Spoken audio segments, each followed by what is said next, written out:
at any point throughout the conversation, if you have any questions that you want to jump in with, just raise your hand and I will answer you. If you don't, we will ask you questions. Yeah. So you guys have been awfully shy. I feel really upset by this. So much for being value. Okay, so let's start out first very quickly, right? We talk about sectors first. So I think Amit went through a few of the sectors that he was passionate about. So I want to just go around the board, right? What are two to three key sectors in Southeast Asia that you guys are, personally really passionate about, or you all think has got strong potential, and why? I'll start. I think it's probably going to be personal for all of us, but for me, payments and marketplaces, so classifieds, things of that nature. I actually don't have an opinion on that. Gaming? Are you doing gaming? Yeah, I'm doing gaming now. For ourselves, it is, I think, probably less for Southeast Asia, but as a focus for our fund. We look at areas like Internet of Things, machine to machine, payments very strongly as well, and of course big data. The whole world knows that we're looking at big data, but specifically more about how do we harness the benefits of big data without using a data scientist, for instance, right? So things like that. Pretty cool. So I think the low-hanging fruits are things like marketplaces. From an industry perspective, travel is a low-hanging fruit. I think the tough ones are fintech, retail. Retail is a huge opportunity in Asia, and we're investing heavily. And can I just throw out one thing? One thing coming from the Valley is you kind of always, really so much does happen here, and it's a magnet and attracts so many people here that we kind of think this has influence, but gaming to me is like a huge thing, like as, Atari, Nintendo, if you're old enough, or whatever some of the newer devices are. But a lot of that came from Japan and from Asia, so I look at gaming as like something that's actually like culturally influential coming here. Even, Zynga copying like Chinese-based games for Farmville, and then chat. I think the WhatsApp acquisition is basically, WeChat and Line from China and Asia being a threat to Facebook in terms of communications. And like I was saying, Indonesia, Philippines, they're super, super social, super chatty online, Chinese, Japanese as well. But that's something I see kind of coming back with more influence over here. So Valley in Asia, right? 7 years ago when I was here, no one in the Valley really cared very much about Asia. Today, the whole purpose of this event is to spur interest, right? So for the four of you guys, do you guys actually care if Silicon Valley has an interest in Asia?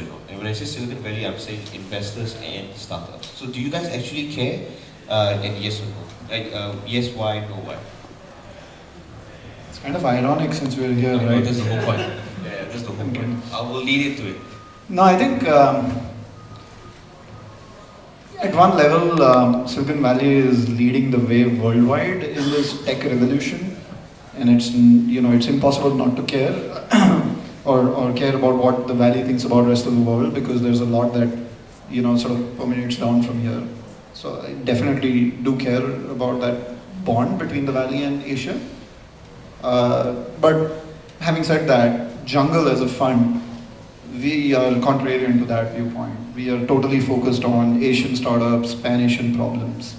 If the Valley, would not care as much about what's happening or what some of our portfolio companies are doing, it would have less of an impact to us to a certain extent.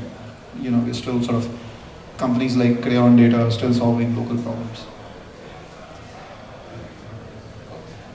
So for our funds specifically, yes, we are very, very, it's very important to us that the companies that we invest in have some sort of interest into Asia. And to be honest, a lot of the companies that approaches us for investment anyhow are sort of interested in Asia, right? So like Rutgers Wireless, but before we invested in the company wanted a good story into Asia before they went to IPO. That's how we got an investment into the company at a very good valuation and such. So honestly, personally, I don't really think that it matters, but from a fund perspective, it is very important for us as a fund. I think that it's basically impossible for somebody not to care about Asia. Any company that gets large enough, like a Facebook or Google, they're going to own the US market. They're going to eventually have to go out to Europe and Asia. So it's just natural. Yeah, same sort of thing. And it's not just Asia; it's like global. Like eventually, you know, hopefully you're growing huge enough that you saturate the U.S. market, then you go to other Western markets. At some point, you'll be going to Asia, and things like again, Facebook. Top 3 of the 5, or maybe 4 of the 5 most active cities in the world are in Indonesia and Thailand on Facebook. So again, it is very important whether or not they know how to monetize in other parts of the world as well. That's, you know, it's going to take some time. So if we zoom in on your portfolio company, right, Nitrous.io, previously Singapore-based company, had to move to the Valley just to raise funding, right? Isn't that counterintuitive to the whole process though? Like, wouldn't you want the direction to be opposite? So Nitrous, which built developer tools, I think it's less that they had to move to the Valley to raise money and more that they had to move to the Valley to get market, to get customers. So basically they're building tools for startups, for developers. And so, you know, density question, you can definitely find them in other parts of the world, but might as well plug in, be right next door to GitHub and Engine Yard and these other, you know, partners and customers, just like Amit was saying, like having good partners and then getting a distribution channel. So if you know, there's the 1% of startups that we meet somewhere in Asia that they're really interested in the US market, and then my suggestion to them is just move to the US. But if they're doing something over there, there's amazing opportunity. I'm actually very skeptical of a company that is moving to the Valley just to raise money. I think there is enough funds around and more capital in the region to be able to at least do your first few iterations, get your local markets sort of dominance before you think about moving to Valley. A company which is coming to the Valley just to raise money is probably looking at it from a very wrong perspective, in my opinion. Correct. So let me move on, right? If you look at valuations, right? There's a very famous Singapore-based company that I actually cannot mention. There was an offered a good amount of money to get acquired, but very much lower than a Valley-based company, simply because they are based in Asia. Do you actually think that the Valley would, you know, devalue an Asian company simply because they're based in Asia, might be a different cultural fit? Do you think that's going to be a long-term problem? I'll quickly come in, and I don't think that's a problem. And if I was based here in the Valley, I would also put a lower valuation on a company that's not here. And it doesn't matter if you're in Asia, South America, or Europe. I mean, if you're going if there's a huge gap between the investment and the investee, that's going to affect the valuation. So from my perspective, it is really about having the guts to do valuation, right? So for instance, I know of a company that tried to acquire Viber, for instance, right? And Viber's founder, if you guys do not know, is actually rich by default. So to him, it's like, oh, this is my hobby, why do I care about this? It's like, you want to buy it for like 50 million, I would sell it to you. 100 million, probably not, and things like that. So it just goes on, right? So in terms of valuation, to me, at the end of the day, it's all down to about calling a bluff, right? It's all negotiation. So if you ask me why is it that we haven't seen really sizable exits in that sense, it's really because at the end of the day, we are probably too eager to sell, right? You know, we are so $100 million, maybe I have to sell my company, right? I can drive a Porsche or something tomorrow. Whereas in the Valley, with serial entrepreneurs, especially people who have been there, like I know this guy who exited to Cisco twice, right? How many people actually has that? And each time it gets bigger and bigger because he's just privately rich, right? And you see that, and there's a lot of guts in their ability to negotiate, and this is an experience that my corp dev colleagues in SingTel shared with me as well. I totally second Anand's point. You know, again, going back to our own portfolio company, Travel Mall, you know, they had an opportunity to raise a Series A of 4.5 million in Asia. And my sense is that if they didn't have that opportunity, I'm pretty sure Hobo would have, you know, given an even lower number than what they gave today. But certainly the fact that the founders are first-time founders, and they think that, you know, if they can put this under their belt and take this as a platform to sort of grow and learn and under the Hobo banner and then do their second startup, that's definitely playing on the card. So I totally second the point of view. I think it's a wave. You know, the first generation wave will go, and the second generation that will come, second-time entrepreneurs that will be, they'll go for higher, and they will definitely call the bluff on the big boys. So we have a panel on Japan slightly later, but I want to ask your views on Japan, right? We've seen Japanese-based investors and corporate companies invest heavily in Southeast Asia, and even to a certain extent start acquiring them, especially Rakuten in the last couple of years. How do you think the influx of the Japanese entrepreneurs and investors have impacted the Southeast Asian region? So for Japanese, I think incredibly positively. Basically, you have Japan has basically created huge technology companies over the past 2 decades, and so they know how to do it. They understand the value, and then they basically see opportunity in their backyard. Where okay, we see these Web 1.0 companies that are coming online. We built these, 15 years ago, 20 years ago, so we know where they're going to go. And I kind of expected more of kind of that U.S. mentality to come over as well, but I haven't seen as much as Japan. I actually think that it's phenomenal as well, and especially because if you look at the Japanese culture, they're very long-term oriented. They will, once they build a relation with you, they will go through thick and thin.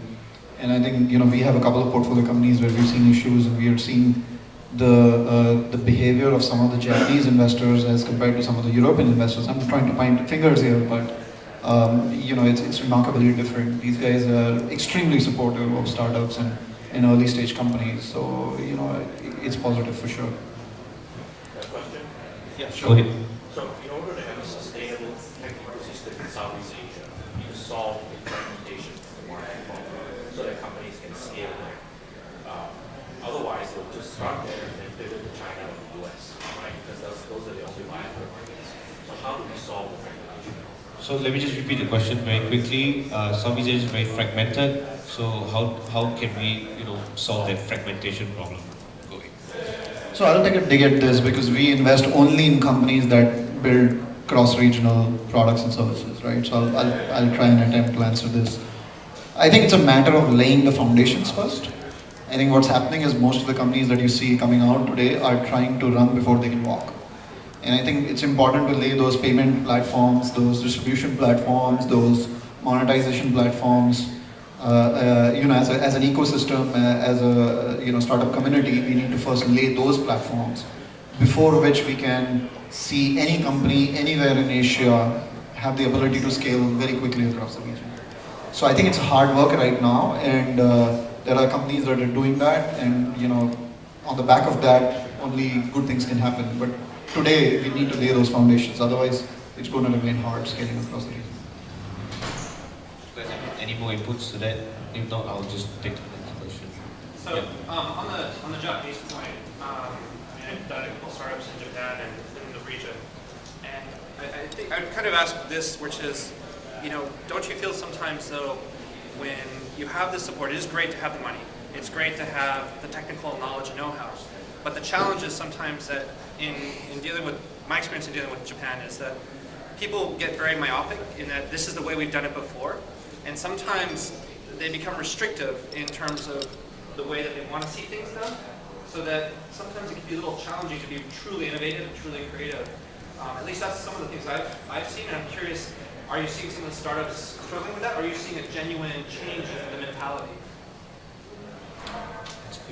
One thing I would throw out is that I know a number of Japanese firms that have basically have a Japanese partner and then a local partner. So if they're in Indonesia, it's a Japanese partner, an Indonesian partner in Thailand.